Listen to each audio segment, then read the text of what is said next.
Students, good morning. Shivaji group of institutions की इस online class में कक्षा 11 के सभी विद्यार्थियों का स्वागत है। बच्चों, आज सामान्य हिंदी के अंतर्गत मैं आपको काव्यखंड में संकलित एवं गोस्वामी तुलसीदास द्वारा रचित भरत महिमा शीर्षक के अंतर्गत शेष पद्यांशों की व्याख्या पढ़ाऊंगी। तो आप सभी बच्चे अपनी सामान्य हिंदी की पुस्तक के अंतर्गत काव्यखंड में संकलित एवं तुलसीदास द्वारा रचित भरत महिमा शीर्षक के अंतर्गत पांचवा जो पद्यांश दिया हुआ है उसको निकाल लें और उसकी व्याख्या मेरे साथ पढ़ें। बच्चों, जैसा कि आपको ज्ञात होगा कि भरत महिमा शीर्षक जो है गोस्वामी तुलसीदास द्वारा रचित महाकाव्य श्री रामचरितमानस का अंश है। किसका अंश है? श्री रामचरितमानस का अंश है। प्रस्तुत शीर्षक के अंतर्गत भरत की महिमा का वर्णन किया गया है। तो चलते हैं बच्चों, दोहा देखिए लिखा हुआ है पेज नंबर 150। दोहा लिखा हुआ है, भरतई होई न राजमद विधि हरिहर पद पाई, कबहू की काजी सी करन क्षीर सन सिंधु बिनसाई। प्रस्तुत दोहे में तुलसीदास जी ने भरत की महिमा का वर्णन करते हुए भरत के प्रति श्री राम के विश्वास का क्या किया है? वर्णन किया है। जब प्रभु श्री राम को पता चलता है या ज्ञात होता है कि भरत शत्रुघ्न के साथ, माताओं के साथ, गुरुओं के साथ, अयोध्या से आए हुए लोगों के साथ उन्हें मनाने के लिए आए हैं या आ रहे हैं, तो लक्ष्मण जो हैं वह राम से ये कहते हैं कि अवश्य ही भरत जो है चढ़ाई करने के लिए आप पर आ रहे हैं। तो लक्ष्मण की शंका का निवारण करते हुए प्रभु श्री राम जी अपने विश्वास को पुख्ता करते हुए, मजबूत करते हुए कहते हैं, भरतई होई न राज मधु। मधु माने होता है अहंकार, राज माने राजा होने का या राज का अहंकार। भरतई होई न राज मधु। हे लक्ष्मण, भरत को राज का अहंकार नहीं हो सकता। विधि हरिहर पद पाए, ये तो बहुत छोटा है। यदि उन्हें विधि माने ब्रह्मा का, हरि माने विष्णु का, हर माने शिव का पद भी प्राप्त हो जाए, यदि उन्हें ब्रह्मा, विष्णु और महेश का पद भी प्राप्त हो जाए, तब भी भरत को अहंकार छू तक नहीं सकता। कबहू की काजी सी करन छिन सीर क्षीर सिंधु बिनसाई। जिस प्रकार काजी माने होता है खटाई की, सीकरण माने बूंदे, जिस प्रकार खटाई की कुछ बूंदे क्षीर सिंधु बिनसाई, क्षीर सागर, दुग्ध सागर का कुछ भी बिगाड़ नहीं पाती, उसी प्रकार यह छोटे छोटे जो सुख और संपन्नता है वह भरत के चरित्र को प्रभावित नहीं कर सकती। प्रस्तुत पंक्तियों में जब श्री राम को भरत के आने का समाचार प्राप्त होता है कि भरत आ रहे हैं, तो लक्ष्मण जो हैं वह सशंकित हो जाते हैं और अपनी शंका को प्रभु श्री राम से कहते हैं। उनकी शंका का निवारण करते हुए भाई भरत पर अपने अटल विश्वास को रखते हुए प्रभु श्री राम जो है लक्ष्मण से उनकी शंका का निवारण करते हुए कहते हैं, भरतई होई न राज मधु विधि हरिहर पद पाए, कि मेरे भरत को राजा होने का अहंकार नहीं हो सकता। यह अयोध्या का राज तो बहुत छोटा है, यदि उन्हें ब्रह्मा, विष्णु और महेश का पद भी मिल जाए तो भी उन्हें अहंकार छू तक नहीं सकता। कबहू की काजी सी करन, भरत के लिए ये पद वैसे ही उनके चरित्र पर कोई प्रभाव नहीं डाल सकते, जैसे कि काजी माने खटाई की कुछ बूंदे क्षीर सिंधु बिनसाई। क्षीर सिंधु माने दुग्ध सागर का कुछ भी बिगाड़ नहीं पाती। तो बच्चों, आ गया होगा समझ में? ये आप क्या पढ़ रहे हैं? दोहा। संपूर्ण रामचरितमानस दोहा और चौपाई छंद में लिखी गई है। भाषा अवधि भाषा पढ़ रहे हैं आप, और गेय शैली है, गेय प्रबंधात्मक शैली। कैसी शैली है? गेय प्रबंधात्मक। चलिए देखिए बच्चों, तरुण तरनई मकु गिलई गगन मगन मकु मेघई मिलई। अनुप्रास अलंकार है। गोपत जल बूढ़ई घट जोनी सहज क्षमा बर छाड़े छोनी। मसक भूक मकु मेरु उड़ाई कोय नृप मधु भरतई भाई। तिमिर माने अंधकार, तरुण माने सूर्य को, तरनई माने तरुण तरनई माने होता है दोपहर के सूर्य को, मकु माने चाहे, गिलई माने निकल जाए, चाहे अनेक असंभव चीजें संभव हो जाए। और इसके अंतर्गत भले ही अंधकार दोपहर के प्रकाश युक्त या तीक्ष्ण प्रकाश से युक्त सूर्य को निकल जाए। गगन मगन मकु मेघई मिलई। मेघई माने बादल, भले ही बादल जो हैं वो आकाश में मिलकर आकाश के मार्ग को जो है बाधित कर दें। गोपद जल बूढ़ई घट जोनी। घट जोनी बोलते हैं अगस्त्य ऋषि को। अगस्त्य ऋषि के संबंध में यह कहा जाता है या लिखा हुआ है कि अगस्त्य ऋषि का जन्म घड़े से हुआ था, परंतु उन्होंने समुद्र को पी लिया था। तो गोपद माने होता है गाय के खुर से बने हुए गड्ढे में भरे जल में बूढ़ई माने डूब जाए। घट जोनी माने अगस्त्य ऋषि, भले ही अपार समुद्र को पीने वाले अगस्त्य ऋषि गाय के खुर से बने गड्ढे में भरे हुए जल में क्या हो जाए, बूढ़ई माने डूब जाए। सहज क्षमा बर छाड़े छोनी। छोनी माने पृथ्वी, भले ही पृथ्वी अपनी सहज स्वभाव, क्षमा करने के सहज स्वभाव का परित्याग कर दे, अर्थात ये असंभव चीजें क्या हो जाए, संभव हो जाए। क्या संभव हो जाए कि जो आए अंधकार दोपहर के तीक्ष्ण सूर्य को क्या करे, निकल जाए। भले ही संपूर्ण आकाश मंडल जो है वो बादलों से आच्छादित हो जाए, घिर जाए। भले ही गाय के खुर से बने हुए गड्ढे में भरे जल में समुद्र को पीने वाले अगस्त्य ऋषि डूब जाए। भले ही पृथ्वी क्षमा करने के अपने सहज स्वभाव को छोड़ दे। मसक भूक मकु मेरु उड़ाई। मेरु माने सुमेर पर्वत, भले ही मसक माने मच्छर के, भले ही मच्छर के फूंकने से सुमेर पर्वत उड़ जाए। होए न नृप मधु भरतई भाई। परंतु हे लक्ष्मण, भरत को राजा होने का अहंकार नहीं हो सकता। लखन तुम्हार सपत पितु आना सुचि सुबंध नहीं भरत समान। श्री राम जी, प्रभु श्री राम लक्ष्मण से कहते हैं कि हे लक्ष्मण, तुम्हारी सौगंध और पिता की आन की शपथ सुचि सुबंध नहीं भरत समान। भरत के समान इस समय संसार में सुचि माने पवित्र और सच्चा प्रेम करने वाला कोई भाई नहीं है। सगुन खीर अवगुण जल ताता मिलई रचई प्रभु परपंच विधाता। परपंच माने संसार की, सगुण माने गुण रूपी, क्षीर माने होता है खीर माने क्षीर दूध, सगुण गुण रूपी दूध और अवगुण जल ताता और अवगुण रूपी जल से मिलई रचई परपंच विधाता। ब्रह्मा ने इस संसार की रचना की है। गुण रूपी दूध और अवगुण रूपी जल को मिलाकर विधाता ने परपंच माने इस संसार की रचना की है। भरत हंस रविवंश तड़ाका। भरत रविवंश रूपी तालाब के, रघुकुल रूपी या सूर्यवंश रूपी तालाब के हंस के समान है। भरत हंस रविवंश तड़ाका। भरत रवि कुल या सूर्य कुल के, सूर्यवंश के तालाब के हंस के समान है। जन्म कीन गुण दोष विभागा। जिन्होंने गुण और दोषों को अलग करने के लिए ही इस संसार में जन्म लिया है। गही गुण पै तय जी अवगुण बारी। बारी माने जल।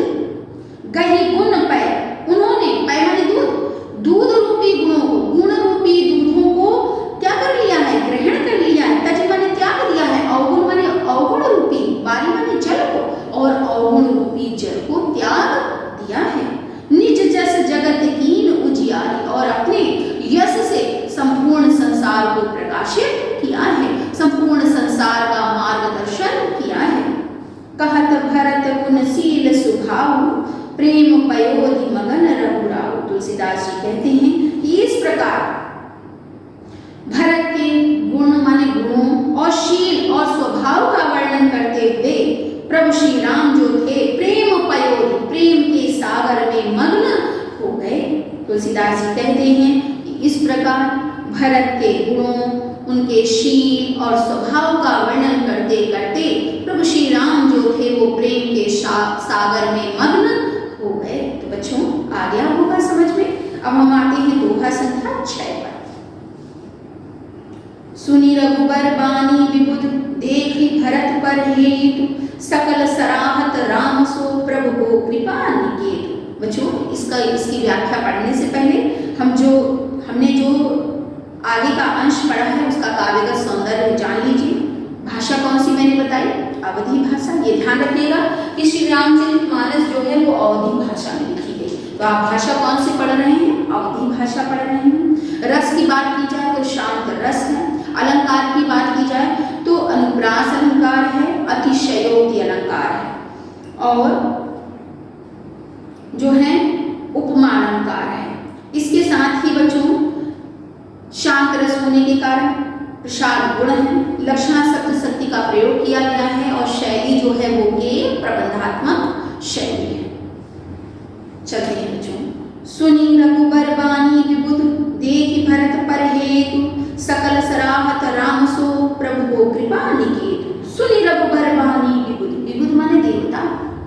भगवान राम के ऐसे वचनों को सुनकर देवता देखि भरत पर हेतु और प्रभु श्री राम का भरत के प्रति स्नेह देखकर सकल सराहत राम को सभी देवता जो थे वो प्रभु श्री राम की सराहना करने लगे। प्रभु को कृपा निकेतु और कहने लगे कि भरत के चरित्र को समझने वाले प्रभु श्री राम के अलावा कृपा के सागर, कृपा के घर प्रभु श्री राम के अलावा इस संसार में कोई और नहीं है।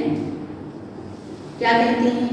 जो न होत जग जन्म भरत को सकल धर्म धुर धरनि धरत को कवि कुल अगम भरत गुण गाथा को जनई तुम बिन रघुनाथा। जो देवता थे वो कहने लगे जो न होत जग जन्म भरत को, अनुप्रास अलंकार है कि यदि संसार में भरत का जन्म ना होता सकल धर्म धुर धरनि धरत को, धरण माने पृथ्वी पर, धरत माने धारण करता, सकल माने संपूर्ण, धर्म धुरी माने धर्म की धुरी को, तो संपूर्ण संसार में धर्म की धुरी को इस पृथ्वी पर कौन धारण करता?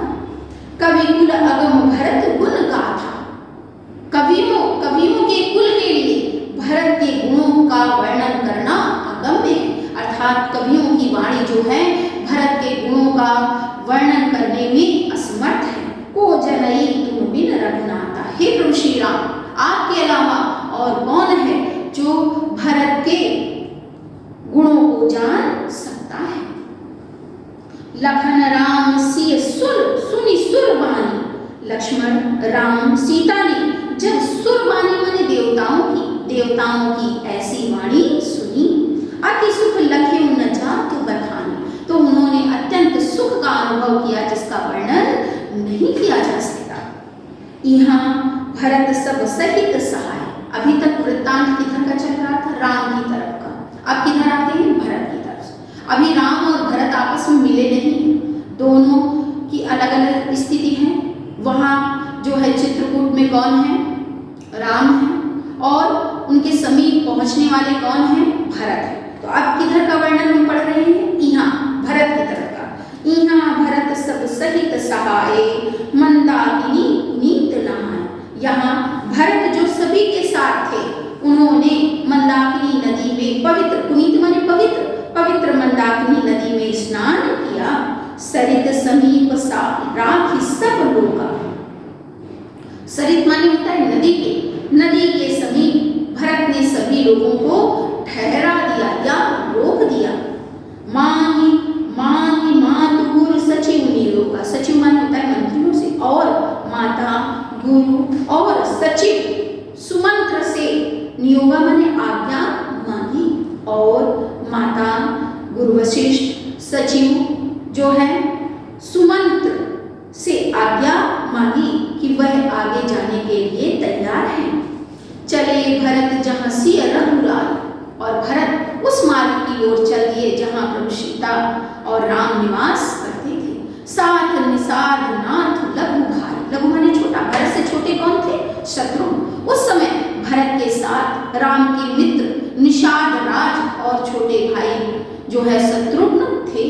समझई मातु कर तब सकुचाई, करत कुतर्क कोटि मन माही। समझई मातु कर तब सकुचाई, भरत जब चल रहे हैं तो उनके मन में माता के कुकर्म को सोचकर क्या होता है? संकोच का भाव आता है। करत कुतर्क कोटि मन माही, और उनका मन जो है वो मन ही मन अनेक तरह के तर्क और वितर्क करने लगते हैं। राम लखन सिय सुन ममना, और क्या सोचने लगते हैं? उनका मन अनेक तरह से तर्क और वितर्क करते हुए कुतर्क करने लगता है। और क्या सोचने लगते हैं भरत मार्ग में चलते हुए? राम लखन सिय सुन ममना, कि कहीं ऐसा ना हो कि मेरे आगमन का समाचार सुनकर राम लक्ष्मण और सीता उठी जनि अनत जाई ठज ठाहु। ठाहु माने होता है स्थान, जिस स्थान पर वह हैं उस स्थान को छोड़कर कहीं अन्यत्र ना चले जाएं। पुनः ये बच्चों दो पंक्तियों की व्याख्या देख लीजिए। समुझ मात कर तब सकुचाही, करत कुतर्क कोटि मन माही। मार्ग में भरत अपने माता के किए गए कर्तव्य माने कार्य, माता के किए गए कार्य को सोचकर जो है संकोच करते हैं, और उनका मन जो है अनेक तरह के कुतर्कों, करोड़ों कुतर्कों में फंसकर तर्क वितर्क करने लगता है। और भरत सोचने लगते हैं, राम लखन सिय सुनि मम नाम, कि मेरे आगमन का समाचार सुनकर ऐसा न हो कि प्रभु श्री राम सीता और लक्ष्मण उठी जनि अनत जाई तज ठाहु, अपने स्थान को छोड़कर कहीं अन्यत्र चले जाए। तो बच्चों इतना समझ में आ गया होगा। आते हैं दोहा संख्या 7 पर। मातु मते मम मानि मोहि, जो कछु करी है सो थोर। अघ अवगुण क्षम आदरहि, सामझि समुझि आपनी ओर। मातु मते मम मानि मोहि, अनुप्रास अलंकार का सुंदर उदाहरण है, दोहा छंद है। मातु मते मम मानि मोहि, यदि भरत क्या सोचते हैं मन में कि यदि प्रभु श्री राम मुझे माता के मन से, माता के विचार से सहमत मानेंगे, जो कछु करेंगे सो तो वो मेरे साथ जैसा भी व्यवहार करेंगे वह मेरे लिए थोड़ा ही होगा। मेरी माता ने इतना घृणित कार्य किया है, यदि उनके घृणित कार्य में मुझे संलग्न समझकर प्रभु श्री राम मेरे साथ जैसा भी व्यवहार करेंगे वह मेरे लिए थोड़ा ही होगा। अग अवगुण क्षम आदरहि, समझी आपनी ओर, और मैं समझता हूँ कि प्रभु श्री राम अग अवगुण, मेरे पापों को और अवगुणों को क्षमा कर देंगे और मुझे आदर के साथ जो है समझने का प्रयास करेंगे। तो आगे आपको बच्चों समझ में आगे देखिए। जो परिहर मलिन मनु जानी, जो सन्मानी सेवक मानु। मोरे शरण राम ही की पनहि, राम सुस्वामी दोष सब जाने। जो परिहर मलिन मनु जानी, परिहर माने परित्याग कर देंगे। भरत जो है मन में तर्क और वितर्क करते हुए रास्ते पर चल रहे हैं और सोचते हैं कि यदि मलिन मनु जानी, यदि मेरी मन को मलिन समझकर प्रभु श्री राम मेरा परित्याग कर देंगे। जो सन्मान ही सेवक मान, और यदि वो मुझे अपना सेवक समझेंगे तो मेरी भावनाओं का सम्मान करेंगे। मोरे शरण राम ही की पनहि, मेरी जो शरण है, मेरी जो शरण है वो भगवान के राम के चरणों में है। मोरे शरण राम ही की पनहि, पनहि माने होता है जूता, तो जूता नहीं लिखेंगे बच्चों, यहाँ पर लिखेंगे चरणों में। राम के चरणों में ही मेरी शरण है या मेरा स्थान है। राम सुस्वामी दोष सब जाने, राम जो है बहुत अच्छे स्वामी हैं और वह मेरे सभी दोषों को जानने वाले हैं। जग जस भाजन चातक मीना, नेम प्रेम निज निपुण नवीना। भरत सोचते हैं कि जग जस भाजन चातक मीना, कि संसार में चातक पक्षी और मछली जो हैं यश के पात्र हैं। क्यों?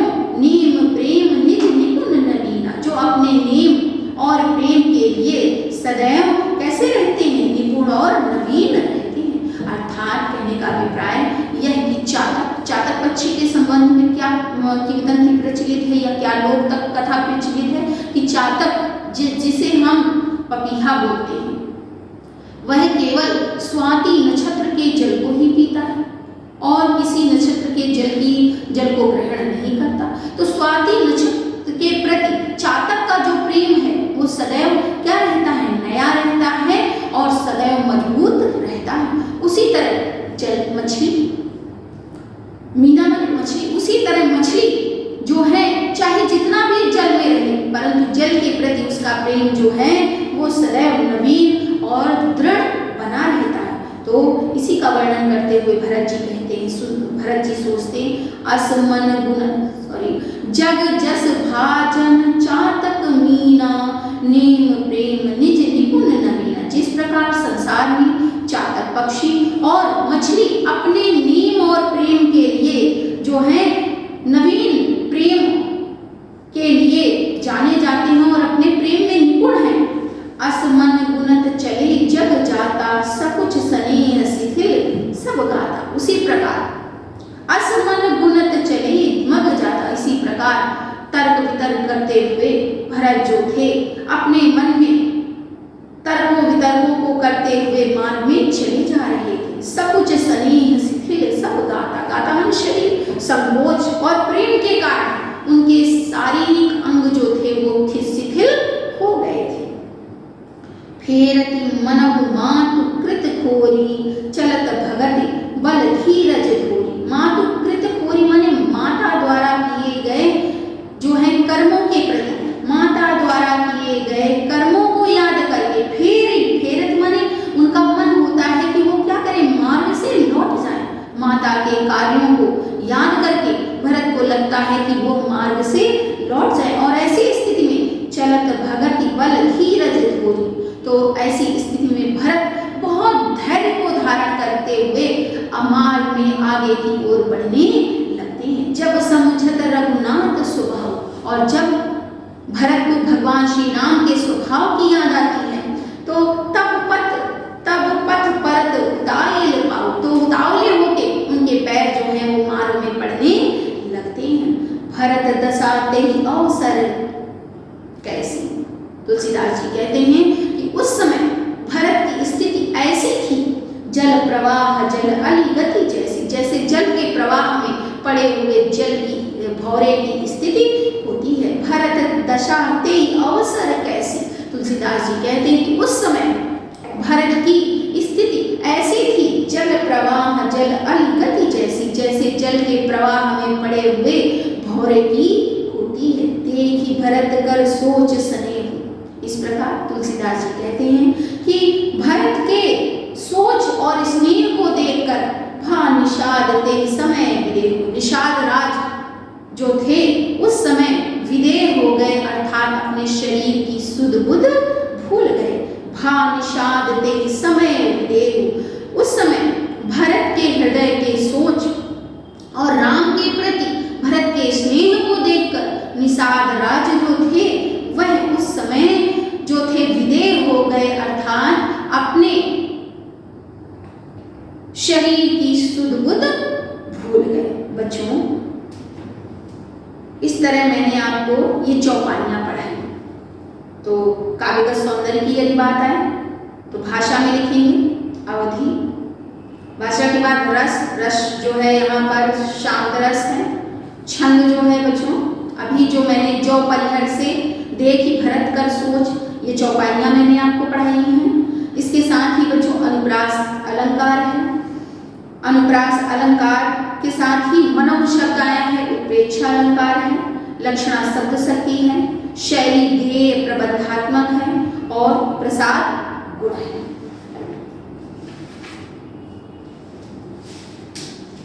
इसके बाद बच्चों आइए एक्सरसाइज पर, पेज नंबर 158 पर आइए। जैसा कि आप सभी को मालूम है कि परीक्षा के दौरान बच्चों आपसे व्याख्या नहीं पूछी जाती बल्कि पद्यांश पर आधारित प्रश्न पूछे जाते हैं। तो पद्यांश पर आधारित जो प्रश्न आपकी पुस्तक में दिए हुए हैं, देखिए निम्नलिखित पद्यांशों को पढ़कर उनके नीचे दिए गए प्रश्नों के उत्तर लिखिए। पहला पद्यांश है का। सगुन खीर अवगुण जलताता मिलई रचई परपंच विधाता। मिला बच्चों? भरत हंस रविवंश तड़ागा जन्म कीन गुण दोष विभागा। गही गुण पय तजी अवगुण बारी निज जस जगत कीन उजियारी। कहत भरत गुण शील स्वभाव प्रेम पयोधि मगन रघु राव। बच्चों, इस पद्यांश पर आधारित पहला प्रश्न दिया हुआ है आपकी पुस्तक में। पद्यांश की रचना एवं रचनाकार का नाम लिखिए। तो पद्यांश की रचना क्या है? भरत महीनमा, और ब्रैकेट में आप लिख देंगे श्री रामचरितमानस। रचनाकार कौन है? गोस्वामी तुलसीदास। रेखांकित अंश की व्याख्या कीजिए। तो रेखांकित अंश है सगुन खीर अवगुण जलताता मिलई रचई परपंच विधाता। भरत हंस रविवंश तड़ागा जन्म कीन गुण दोष विभागा। तो इतने अंश की क्या करनी है आपको? व्याख्या करनी है। फिर देखिए तीसरा प्रश्न है श्री राम शपथ लेकर क्या कहते हैं? तो इस प्रश्न का उत्तर मैंने व्याख्या के दौरान आपको पढ़ाया है। पद्यांश पर आधारित चौथा प्रश्न दिया हुआ है बच्चों। इन पंक्तियों में भरत ने किसे ग्रहण किया और किसका परित्याग कर दिया है? तो उन्होंने सगुन गए गुण पै तज अवगुण बारी। इन पंक्तियों में भरत ने जो है गुण रूपी दूध को ग्रहण कर लिया है और अवगुण रूपी जल का परित्याग कर दिया है। पांचवा प्रश्न है बच्चों, भगवान श्री राम किसका वर्णन करते हुए किसके सागर में लीन हो जाते हैं? तो भगवान श्री राम भरत के चरित्र का वर्णन करते हुए, भरत के गुणशील और स्वभाव का वर्णन करते हुए जो है प्रेम के सागर में लीन हो गए। तो बच्चों, मैंने इसके उत्तर भी आपको बता दिए हैं। तो आज का जो गृह कार्य है वह यही है कि इस पद्यांश के जो प्रश्न हैं उन प्रश्नों के उत्तर आपको अपनी HW की कॉपी पे करनी है। कैसे करेंगे? सबसे पहले आप संकेत डालेंगे, फिर प्रश्न लिखेंगे। प्रश्न लिखने के बाद आप जो है उत्तर लिखेंगे क्रमशः 1-2 करके, और इसके बाद जो है सेपरेशन लाइन खींच देंगे। ठीक है बच्चों? तो आ गया होगा आज जो कुछ मैंने आपको पढ़ाया वह आपकी समझ में आ गया होगा।